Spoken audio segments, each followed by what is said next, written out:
நான் இது அரசியலாக பார்க்க விரும்பலை. தயவு செஞ்சு ஒரு மனிதாபிமானத்தோட என்னை பொறுத்த வரைக்கும் கரூரில் மொத்தம் 41 பேர் இறந்ததில் 31 பேர் கரூர் மாவட்டம். அது 27 குடும்பங்களை சார்ந்தவங்கள். ஒவ்வொரு வகையிலையும் நான் நேரடியாக அந்த குடும்பத்தோட தொடர்புள்ளவன். தொடர்ந்து ஒவ்வொரு குடும்பங்களோடும் நேரடியாக நாங்கள் தொடர்பில் இருக்கக்கூடியவங்க. நேற்று ஒரு இல்லத்திற்கு இரங்கல் சொல்கிறதுக்காக போயிருந்தோம். அந்த தம்பி சனிக்கிழமை இந்த கூட்டம், ஞாயிற்றுக்கிழமை பெண் பார்க்க போகக்கூடிய தம்பி. டிசம்பர் மாதம் அந்த தம்பிக்கு திருமணம்.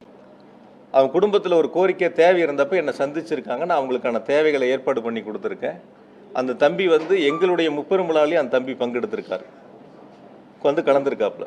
ஆக நாங்கள் வேடிக்கை பார்க்க தான் அந்த தம்பி போனாப்புலன்னு அந்த வீட்டில் இருக்கிறவங்க அவருடைய நண்பர்கள் அந்த இடங்களில் கருத்துக்களை பரிமாறினாங்க. அதனால் இது ஒரு அரசியல் நிகழ்வாக இவங்க பண்ணாங்க, அவங்க பண்ணாங்க, இவங்க மேலே குற்றச்சாட்டு, அவங்க மேலே குற்றச்சாட்டுங்கிற அது போன்ற கருத்துக்களை நம்ம முன்னெடுக்காமல் இனி வரக்கூடிய நாட்களில் இது மாதிரி ஒரு துயர சம்பவங்கள் இருக்கக்கூடாது. ஏன்னா ஒவ்வொரு குடும்பத்திலையும் நம்ம நேரடியாக அவங்களோட பங்கெடுத்திருக்கிறோம், அவங்களோட அந்த நட்பு முறையில் நம்ம இருக்கிறோம். அந்த துயர சம்பவங்கள் என்பது யாராலும் 1.5 வயசு குழந்தை, 3 வயசு குழந்தை, 5 வயசு குழந்தை, இது மாதிரி இருக்கக்கூடிய ஒரு சூழலில் ஒரு அரசியலாக இது யாரும் பார்த்திட வேண்டாம். அரசியல் களத்துக்கு நம்ம அதில் போயிட வேண்டாம். வரக்கூடிய நாட்களில் இது மாதிரி எந்த அரசியல் கட்சியினுடைய கூட்டமாக இருந்தாலும் இது போன்ற நிகழ்வு இல்லாத அளவிற்கு அது ஒன்று சேர்ந்து செய்ய வேண்டிய ஒரு பணி.